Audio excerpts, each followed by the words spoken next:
Good morning, ladies and gentlemen, and a very warm welcome to the 20th edition of the India Digital Summit 2026, organized by the Internet and Mobile Association of India, IAMAI.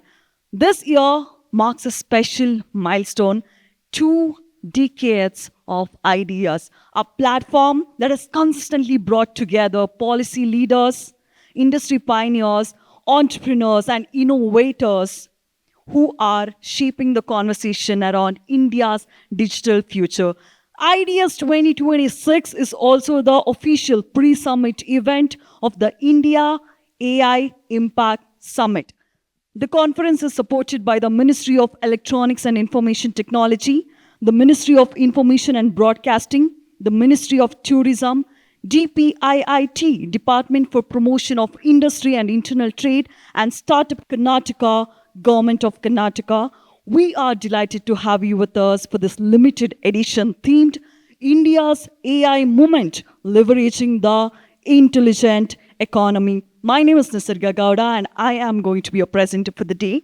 Before we begin today's session, I would like to take a moment to introduce IAMAI. While most of you are aware, for those of you who don't, Internet and Mobile Association of India, IAMAI, is a not-for-profit industry body with over 700 plus members comprising Indian and multinational corporations as well as startups. Over the years, IAMAI has played a pivotal role in shaping India's digital ecosystem, advocating progressive policy frameworks, enabling free and fair competition, and promoting responsible innovation. Through policy advocacy, research, industry forums, startup promotion, and consumer safety initiatives, IAMAI remains committed to ensuring the sustained growth of India's internet and digital economy. Before we commence the sessions for the day, it is my honor to acknowledge the partners who have made IDS 2026 possible. Presenting partner Jio Hotstar, co-powered by National Payments Corporation of India and Get ePay in association with Meta. We are good to go and we'll be starting the session now. Ladies and gentlemen, let's begin with our first session of the day. The first being a panel discussion on building a national AI stack for Viksit Bharat 2047. May I invite on stage Mr. Ankush Sabharwal, founder, CEO plus CTO, CoRover.ai, Mr. Karthik Rajaram, General Manager and Country Lead India, ElevenLabs, Mr. Puneet Gupt, COO, Times Internet, Mr. Sunil Gupta, co-founder, MD and CEO, Yota, and this panel discussion is moderated by Mr. Rajesh Dhuddu, partner, PwC. Please join me in welcoming them with a round of applause. Good morning, everyone. So the casualty of Bangalore traffic we are witnessing today. Ankush is caught in the traffic and he is on the way. He'll join as and when he makes it up to the session. So, we have a good mix of experts from the industry. Can't be better than this. Before I turn it over to them and ask a few questions, I just wanted to set the context. This morning I was thinking about this in terms of Viksit Bharat 2047. And I kind of went down the memory lane and I remembered all my teachers who said, by 2020, India will do this. By 2020, this will happen, and so on and so forth. Some of the younger people in the audience may not be able to relate to it, but the older guys will definitely be able to relate to it. So in terms of what is Viksit Bharat 2047, when I went and checked in terms of what is Viksit Bharat, in simple English terms, Viksit Bharat is developed India. I was thinking that developing Viksit is something which will develop, but in reality, Viksit Bharat means developed India. That means we are talking about developed India by 2047. And there are 4 key aspects for this development, or 4 important stakeholders. So one is Yuva, youth. The second one is Garib, the poor people. The third one is Mahilaye, the woman. And the fourth one is Annadata, which is the farmer community. So these are the 4 important pillars of Viksit Bharat 2047. And then if you accomplish the following, then we then we can say that our nation is a developed nation. One, economy of USD $30 trillion, 100% skilled workforce, 100% literacy, energy independence, which means we have net zero goals, and the most important thing, how AI is able to contribute to that in terms of building a national stack for Viksit Bharat 2047. And building national stacks is not new to the country, right? We have seen in terms of UPI as a national stack, Aadhaar as a national stack. There's national stacks that have been built in healthcare, built in education, and so on and so forth. So with that as a background, maybe we can start with Karthik. So in your own perspective, what are the key constituents of this national stack for Viksit Bharat 2047? And also considering the fact that there's too much of emphasis on Make in India, Atmanirbhar and Make in India, the sovereignty aspect of national stack. So it'll be interesting to hear from you. Yeah. Thank you, Rajesh. Hey, good morning, everybody. It's fantastic to be here. So when I think about the building blocks of the national AI stack, I look at it on terms of 5 dimensions, or let's say 5 interlocking layers, right? One is obviously the base foundational layer, which is DPI, which is essentially all the rails from payments to identity to consent frameworks to data exchange, which we have done a great job of. I think we have world-class rails that we have built over the last several years, and that's a significant competitive advantage that we have today, right? And then that's the plumbing, that's the foundation. And then the next layer is data. We all understand how important data is for AI, right? Now, when you think about data, I think in terms of volumes, there is no dearth of data in India. I think enterprises in India are producing vast, massive volumes of data. But the question in itself is how usable is that data for model training, right? A lot of the data is largely messy, unstructured, semi-structured data. It's fragmented. Now, how do we bring that all together, kind of label it in a way that we can start to really train it and use it? Now, the third element, which is very important, is the compute and the models, right? And we have Sunil on the panel, who's an expert on that. He's the data center man of India, so he's going to, I'm sure, touch upon it. But that's very important as well. And it is not necessarily the largest models that we talk about. It is the economies of scale when it comes to India, right? We all understand AI works. We all understand how important compute is. But does that compute work for India scale, India population, India complexity, and most importantly, India cost, right? So it is not necessarily the largest models, but it is very domain-specific models that we can look at to kind of build and inference at, right? And then next is, I think of talent, right? Which again is an incredible force multiplier, right? And I think India has the second largest talent pool from an AI standpoint. Now, again, very similar to data, where is all of that talent getting used? Is there fragmentation there? Is there reinventing of the wheel? Are there several people doing several things? Is there duplication of effort? How do we bring that all together? That's an important aspect. And last but not the least, and I think the PwC report that I had a chance to glance through, 60 pages of that, but it talks about accessibility and adoption, right? Which is very, very important, right? Of course, AI works, but where are we on this journey? And we see it in different stages of evolution across the spectrum, from some of the largest banks and fintechs kind of using it for very mission critical outcomes and applications, but we're also start seeing like a different tier, which is a different reality where there is risk aversion, there is a skill gap, and a lot of those things. So when I think about the stack, I think of it in terms of these 4-5 interlocking dimensions and layers, and we kind of build on top of that. Thank you, Karthik. Firstly, thanks for referring to the PwC report. I didn't want to, otherwise it'll look like evangelizing our report. So thank you for referring to that particular report. You did bring up important dimensions about the national stack. You mentioned about data. You mentioned about a workforce, talent. You also mentioned about compute. That gives a perfect segue to ask Sunil in terms of how do you see compute evolving in the country in terms of building that particular national stack, and the fact that we are looking at an economy of $30 trillion by 2047, somewhere I read that you would need the capacity about 8 gigawatts from a data center perspective. So where are we in that particular journey today? and how do you see this going forward in terms of strengthening that national stack? Sure. Thanks, Rajesh.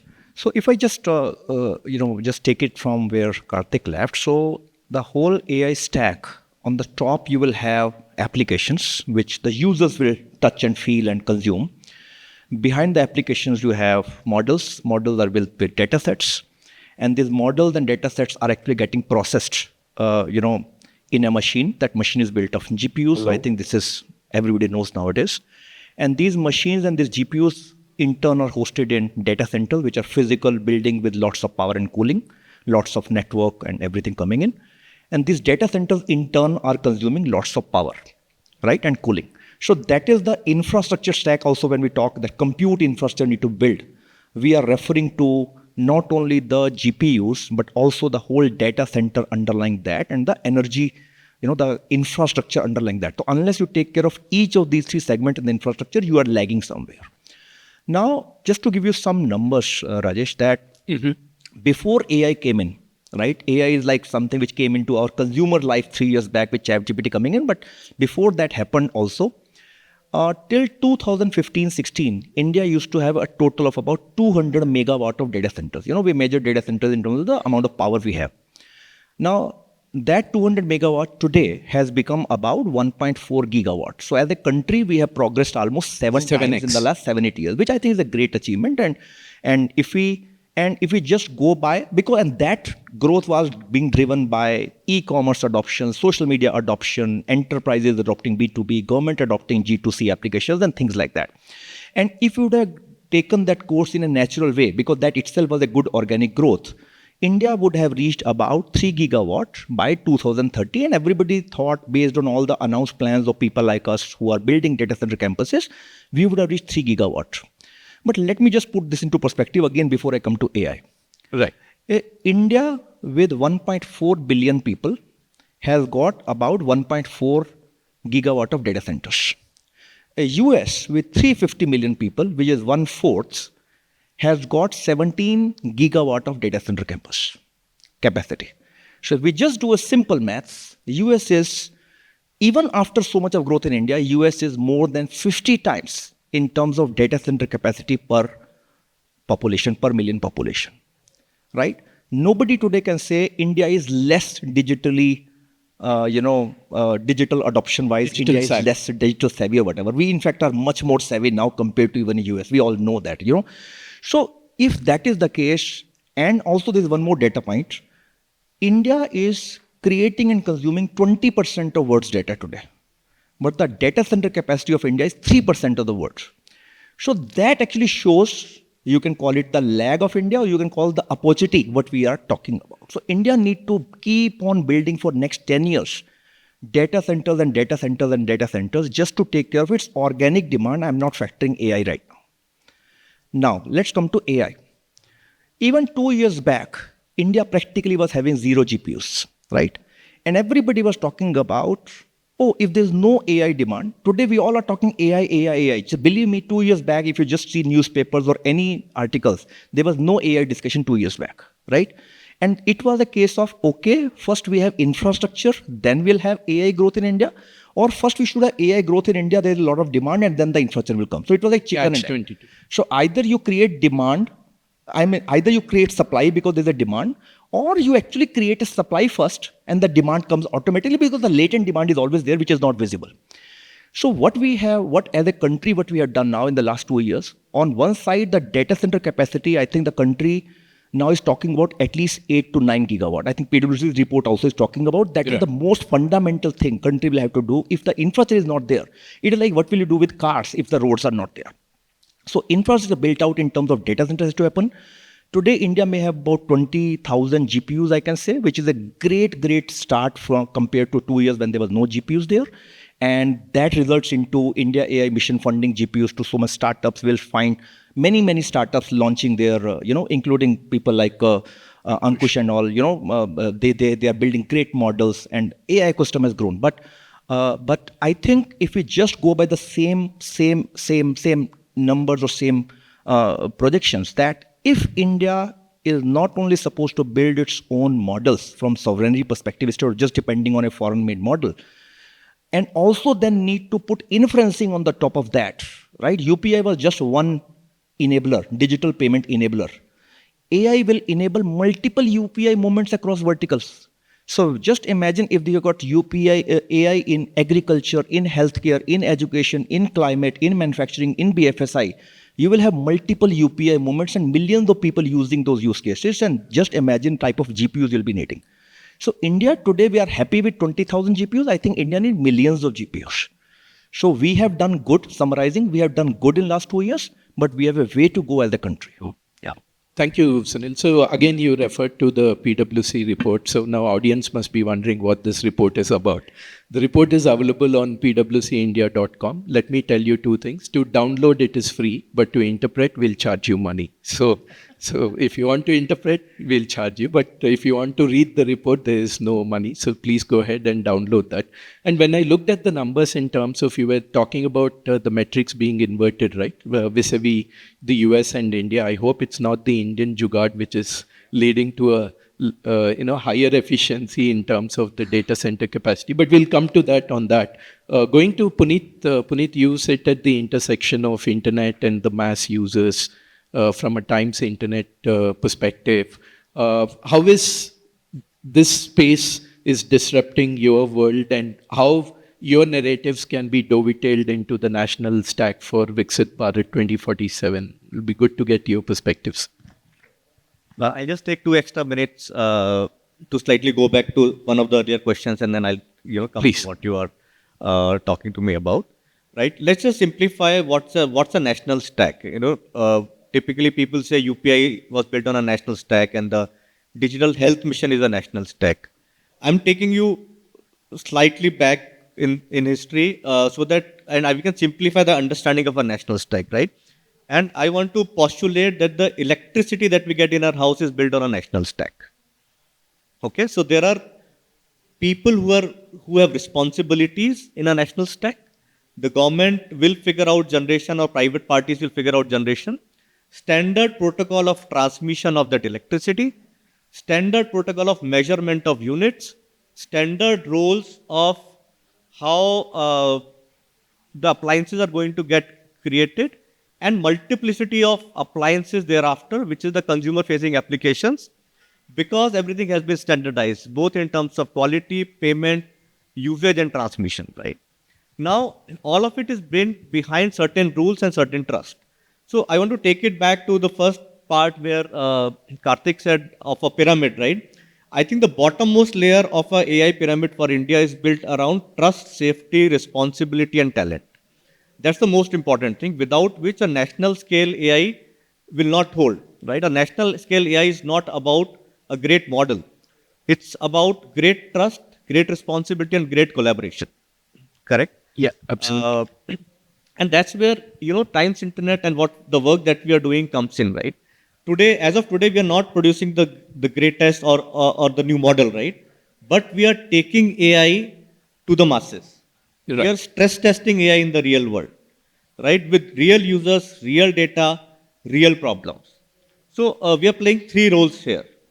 As a publisher with a fairly large reach, we are helping stress test the AI ecosystem. And I can tell you that behind the scenes it's broken. When we deploy AI on one object, one use case, we kind of tend to believe that it's correct. But if you deploy it on hundreds and thousands of use cases, at least we have seen that we cannot publish anything on any of our destinations without a human looking at it. AI is producing errors today when used at a fairly large scale. That's point number 1. Point number 2, as a news publisher. So first is as a publisher where we have a large reach, we are taking AI to the masses. Second, as a news media outlet, we are creating a discourse around AI. Right? Sorry, what is a discourse around AI? Talking about areas of trust, responsibility. Right? For example, if my health insurance is denied because of an AI algorithm, where does responsibility lie? Is it with the model provider or the insurance provider, underwriter? Right? Absolutely. And then this whole concept of consent on data and value for data. Right? Data cannot be surrendered. It can be either taken by consent or taken by contract. And the third and the most important thing is that we are also participating in building consumer apps that will help create inclusion in the ecosystem. So working with multiple language sets, multiple both on video and on voice for inclusion, and also working with the Bhashini unit and talking to the India AI mission on how we can collaborate and bring these technologies to a wider audience. Interesting that you referred to the electricity example in terms of it's the transformer 30, 40 years or maybe 60 years ago, it transformed everything. Now the second transformer, which is generative pre-trained transformer, which is transforming our world. You also touched upon very interesting aspects from a explainable AI perspective, responsible AI. There are a lot of discussions that are happening at the national level also from a explainable AI perspective and a responsible AI perspective.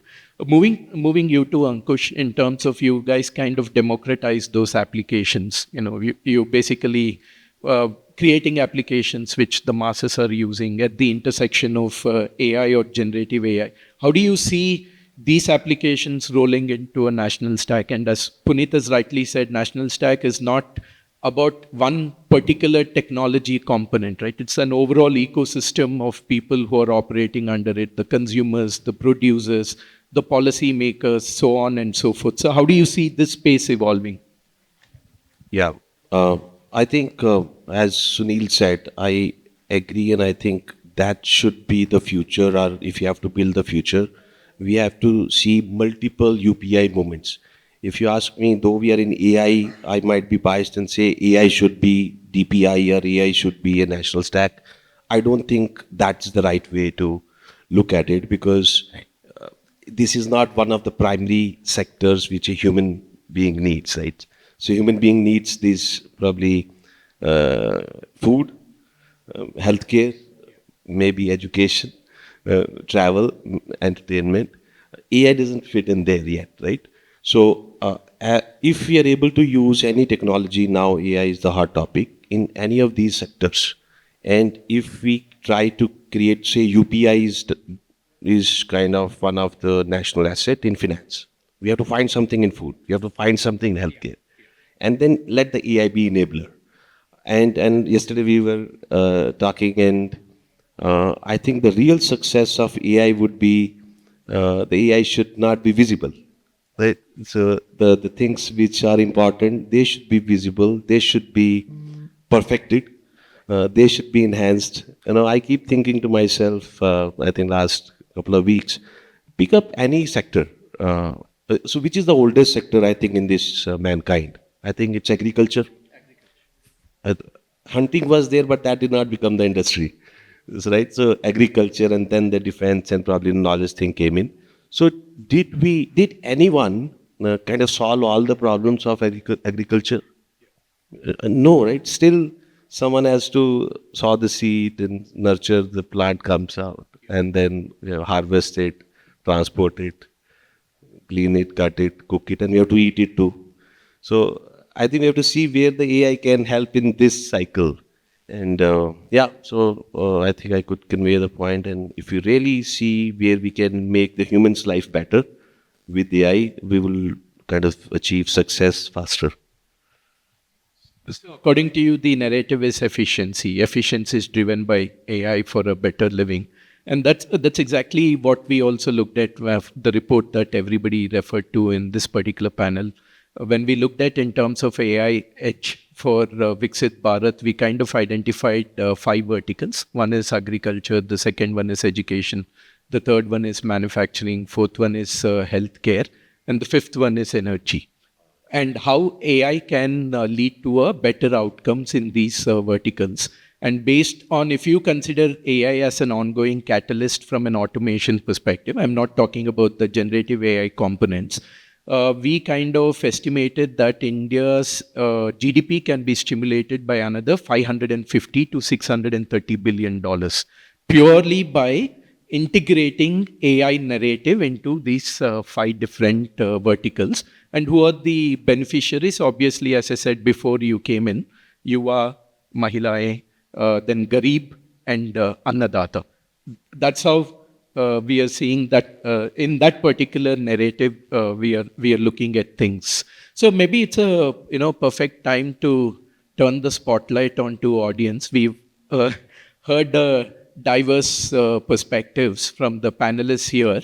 I would like to open it up for the audience if you have any questions. Then after your question segment, I'll come back to them and get some more insights and perspectives. Them any person who wants to go first, generally there will be a starting problem. Once one starts, then the rest will follow. So who want to go first? Any question for any of the panelists? Yeah, please. Can somebody get him a mic? First him and second you. Thank you. I had a question for you. For me? Yeah. Yeah, please. So the question was, you said the articles will be available, but to analyze, PwC will help you with it. Right. So that part of analysis, yeah, that can also be automated in future. Yeah, absolutely. Absolutely. So at that point, what will PwC do? Yeah, so he's asking, what will you do as your next job? Thank you for that question. Did you plant the question, Rajesh? No, I didn't. I didn't. So I kind of fall back on Puneet as a rescue. Even today, he said that they're sparking a lot of debate on AI usage at a media level, where the content is getting produced by machines, but interpretation, the machines are able to make the interpretation better or not. So there is always a human in the loop who will be available, but the role of human will go down a little bit. A good example is, if you go to Excel now and do a complex mathematical problem, and if the output is more or less in the desired line, you will know that you can trust the system. But if you feel that the output is not exactly what the system has given you, you have that kind of intelligence to assess. You may not know with a mechanical precision what is the output by reading out all the numbers, but you know inherently that there is something wrong in that particular model. And that's where the human intelligence kind of sits in. I'll ask the panelists also to add to that. Yeah. And that role is where, I think we as consultants will be not only consultants, but all of you will be playing that particular role. In terms of, recently somebody asked, what is the biggest AI myth that we are living in? The biggest myth is AI is going to replace humans. It's never going to happen. It's not going to happen. It's only, that's why in AI modeling also, you have this reinforcement learning through human feedback, RLHF. Why are you doing RLHF? Why are you doing RAG, which is retrieval augmented generation? Just to tell people who are consuming that there is a scientific mechanism of generation which can assure you that the output is dependable, but it will never say that it is 100% dependable. Have you seen the disclaimer in the AI models? AI can make mistakes and do your own due diligence before you rely upon. And one simple thing which all of you can do. Many years ago, my boss at Tata Sons introduced me to a concept saying, Google your name and you will know how important and how prominent you are. Now you can Google and then go to an AI mode. There's an AI mode. Yeah. And then read about yourself. 3 important attributes about yourself, it will say wrongly. Like in my case, it says, I am an alumnus of IIM Ahmedabad. I would have loved to be, but I'm not an alumnus of IIM Ahmedabad. So those are the things which will be there. Maybe the magnitude of the consultant role will keep on diminishing, but we are also very good in reinventing ourselves every 4 years. So we will reinvent ourselves. Anybody wants to add to that? Maybe I can add, I think while the whole world, especially the US, the Silicon Valley community is like crazily working in all these millions of GPUs for reaching a stage of AGI, artificial general intelligence, where they say that possibly AGI will become that stage which possibly you're talking about, superhuman, becoming better on everything what humans is doing, not only equal to, rather better than humans, including maybe our emotions, including our guts. So maybe when that stage comes, we all will witness that. But till that time, I think in any decision making as humans, when we do, there's always quantitative factors we factor and there's a qualitative thing we do. And most of us will recognize, we may have lots of data, lots of analysis in front of us. But finally, when we make any decision on anything in our personal life or in professional life, you go by your guts. You go by some context. You go by your emotions. You go by what your heart is saying and not necessarily what your head is saying. AI possibly is doing a lot of things which your head can do, analysis. But I don't think AI has reached a stage where it'll start doing what your heart is doing. And I think that's where AI will always be. That's where human will always be in the picture. Yeah. Yeah. So let me be the odd man out. So yeah, we can be and have to be defensive. But let's assume AI does everything. What's wrong with that? So, and then if AI does everything, so let AI also make money for us. We'll be free. So why do you want to work? So we did not take birth to work. Right? So currently to get into AGI, the current methods are not possible because whatever is, I think, so, sir, you have written book? You have written book? Okay, good. So he's written book, but not everyone, right? There are many mentors I have, they're not written books. So there's a lot of knowledge. Unless that knowledge gets into the models, it's difficult to achieve AGI. I always say to get into universal language model, we need personal language model, whatever is in our mind. So it will take time, but we'll get there. But I think let us all work towards, even ChatGPT makes mistake. It might not make mistake maybe after 5 years or 10 years. Let us not assume we'll continue doing mistake. Let us all work together so that AI works for us. And then, and I think we have better potential to do more than do our daily chores. I think as you said, we rediscover. I think we'll rediscover ourselves for better. I'll just add up. Puneet, yes, please. Yeah, Go ahead. An example.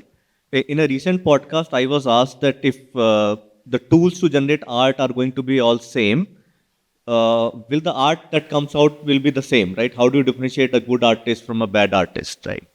So, and it's a very interesting answer. Before AI, also the tools to do art were the same: the canvas, the brush, the paint. But the artist determined the quality of art. Still, we were able to produce a Picasso and an M.F. Hussain. And, so even with the newer tools, when you get a software to interpret that PwC report, what you do out of that interpretation is still going to be a human-dependent outcome, right? Having said that, another way to understand it is that humans will move through a talent upskilling cycle. Absolutely.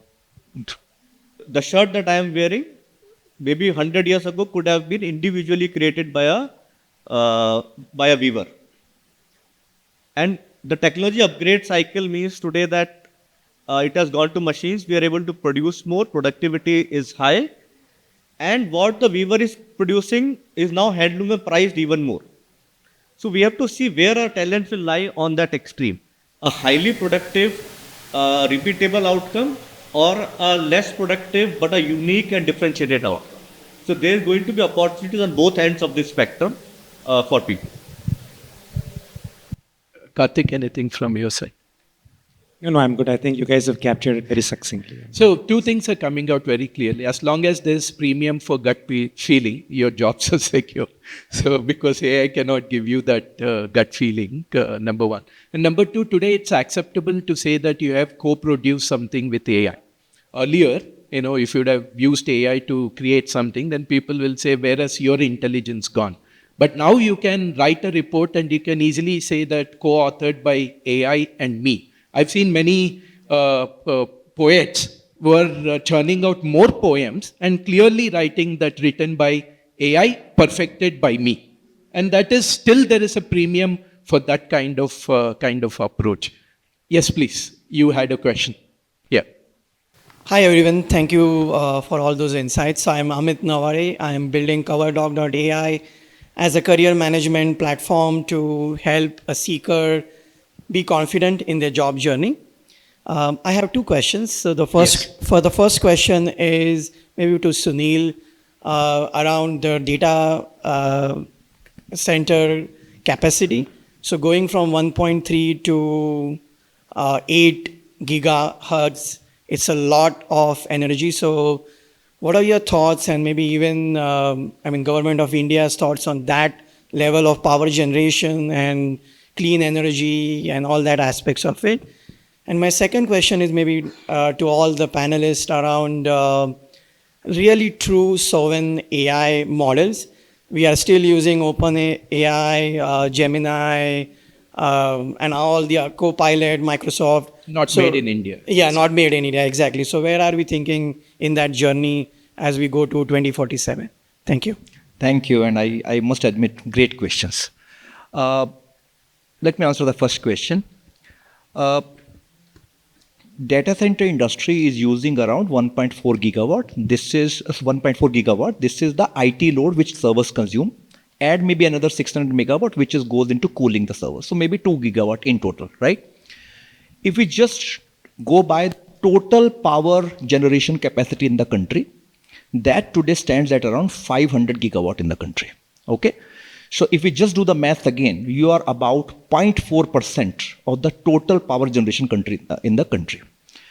If this 1.4 gigawatt goes to 8 gigawatt, let's say by 2032, for example, right, or 2033, the government of India has a plan, and I think there's a much more CAGR in terms of energy generation capacity which India is witnessing. You will see this 500 gigawatt becoming around 900 gigawatt to 1000 gigawatt. So if we do the math of that time, you will again be 8 gigawatt divided by 900 gigawatt. You will be about less than 1% of the power generation. So some of the things I actually, I'm a little sarcastic in many of the things when I answer this question, because many of the concepts which being talked in many of the forums and articles are imported from West. The concerns of the West and the developed countries are imposed on India. Right? I also hear about, so much of power is being, so much of water is being consumed by data center. What will happen? So what is your water usage index, right?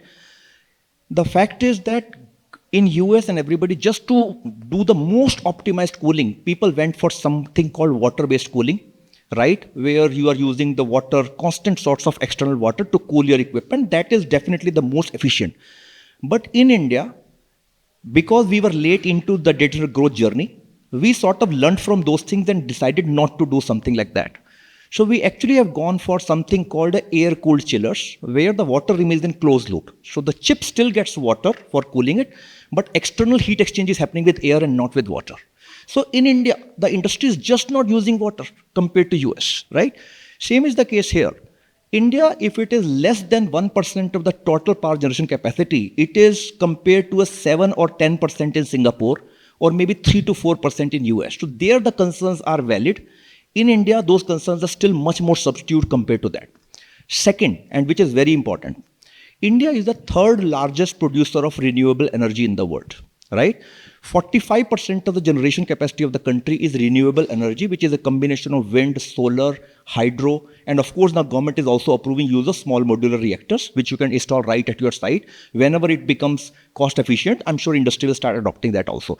So, and as a data center, you talk to any player, whether it is me, Yota, or whether you talk to any player, at least 30 to 40% of the power we all are using actually is a renewable part today, because there's an arrangement called, what you call open access arrangement, where we can enter into a direct private contract with any solar, wind, or hydropower producer or biogas producer and take power from them directly. So in both the counts, how much power we are using as a country, too less, right? I would say as a whole industry. And second, we are using renewable power far, far higher compared to many else in the world. So these concerns are much less subdued. So definitely we should be very, very concerned about it, that we don't harm the climate. But at the same time, because there are some concepts being imported from the West, it is their concern, not our concerns, we should not stop our growth journey simply because somebody else is raising a concern which is not fact-based. Thank you. Just to make it slightly interesting, Sam Altman has personally invested in a solar company, a fission company, and a fusion company, right? So the power needs may not just become 10x, they may become 1000x. At that point in time, what your question is will become valid. Okay, thanks for the questions. We'll there's one more question. Sorry, there was a second question. Okay. I can take the second question, which is specifically around when are we going to start using sovereign LLMs, right? I think we should all understand that it's an incredibly hard problem to solve, considering the complexity and diversity of India, right? There are just the sheer diversity and the complexity that it brings in is not an easy problem, but I think we are headed in the right direction, right? We're seeing everything that's happened thus far, and I'm very interested to see what's going to get announced in the Impact AI Summit next month. in terms of what Servam and some of these guys are going to put forth. But we should understand that when we talk about sovereignty, it is not just about make in India, but some of the players that you alluded to, are they adhering to the India laws in terms of residency, sovereignty? Are they doing things which is making sure that privacy and consent and the underlying philosophies that we want to build the stack on are taken care of, right? So it's a journey. It's going to take some time, but we are moving the needle in the right direction. I think what is also needed is what I call as the fintech, space tech, and e-commerce tech movements to happen in AI, right? Fintech, we've seen UPI. Space tech, we've seen what we have done. And in e-commerce tech, the ONDC stack that we have built. And with about 16% of AI workforce being in India, we should be able to do that. We are running short of time, so I want to get the spotlight back on the panelists. This I have not disclosed this question to them, so I don't know if they will be on the edge or not. But if, let's say, you would get a call from Prime Minister's office saying that, tell me one or two things which the Prime Minister can cover about national stack in his Man Ki Baat. So what will it be? Karthik, Puneet, Sunil, and Ankush. So I would say it should be about inclusion. For me, AI is artificial intelligence, but also it's accelerated inclusion. Both the national stacks, the UPI stack has worked because it has created financial inclusion. Right. And the health stack is working because it has created health and safety inclusion. So for the AI stack also, there has to be inclusion as the core theme of AI stack in India. It's going back to the 4 pillars, Yuva, Mahilaye, Garib, and Annadata. Excellent. Sunil? Karthik is still thinking. I think I'll give him some time. Rajesh does not know. He didn't tell me this question, but Prime Minister actually called me and told me this question already. So round of applause to Sunil. And he had answered that question publicly a few days back when Prime Minister told a group of startups who are making India-based models, by the way, the 12 startups he met the Prime Minister. And Prime Minister's message to them was, don't make AI toys. Make AI which can help the masses. So, and I think that is what Prime Minister, I'm sure at some point of time, he will cover in his Man Ki Baat also, that build AI which can help our 1.4 billion people. And the sectors I think Rajesh talked about, which sectors will help the masses the maximum, right? Agriculture, health, education, right? Toys, I'm sure Prime Minister in his own take the glamour out. Will always say, don't just do what you are doing all the time on AI. Obviously, you can put AI for every use, but do the AI which impact masses. Yeah. Wonderful. Ankush? Yeah, so since you're asking about Honorable Prime Minister, then it will not be me. See, if I would worry about the business and immediate problems, but I think if it's thinking about the Prime Minister, I think he has to bring, he has to do something so that we get clarity in our minds, peace in our minds, no FOMO, what others are doing, what they are doing. We have our own problems. We have to solve that. Whoever gives the solution. And I think we all are Arjunas. We need some virtual Krishna if AI can help in that. And if, so I think some direction to all of us in the form of AI is required. Wonderful. I'll sum it up, Karthik. I would say I would just piggyback on my fellow panelist. I think democratizing access, I think, which is extremely important. And second is, how are we going to solve for it at India scale, India complexity, and India cost? I think these are the things that we got to think very deeply about. Wonderful. So saying add inclusion. Yeah, sorry. No, I'll just go back if I have just 1 minute. Yeah, right? please. I'll go back. The importance of the sovereign models, right? It's a subject close to my heart. Why? Because our history, our geography, our culture, our morals, and our values should be in our hands. Not in the hands of sitting someone in China, someone in US, someone in UK. Yeah. So inclusion, pride in heritage, minus glamour, minus fear of missing out. So these are the messages. I hope the organizers will channelize this back to the Honorable Prime Minister. So just to sum it up in terms of, if you see, when I started a fintech way back in 2015, and when I went to a lot of senior bankers in the country, and then I asked them in terms of who do I benchmark with in 2014, 15, 16, the answer was resoundingly China Union Pay. Today, if somebody comes and asks, whom should I benchmark with? It will be RuPay, it will be NPCI, it will be UPI, and it will be DPI, which is the digital public good and digital public infrastructure. And if you see what our Honorable Prime Minister did to promote fintech literacy, remember during the Demon days, he said, teach one, each one teach one, how to use digital payments. So with that initiative, there is an initiative that is coming up where we are involved and I'm personally involved. It's called as Jan AI. How do you make AI accessible to the Janta? It is called as the Jan AI, wherein we are triggering a concept saying that each one teach one, so that AI becomes mainstream and 1.4 billion people will have access to that particular magic tool or powerful tool. No glamour, magic tool or powerful tool. And who can make it happen? It is you who can make it happen. With that positive note, I would like to bring this panel discussion to an end. And thank you very much, Karthik, Puneet, Sunil, and Ankush. Thanks for making me look good with the answers you gave to my questions. My questions were not that intelligent, but the answers looked very, very positive and insightful. Thank you once again.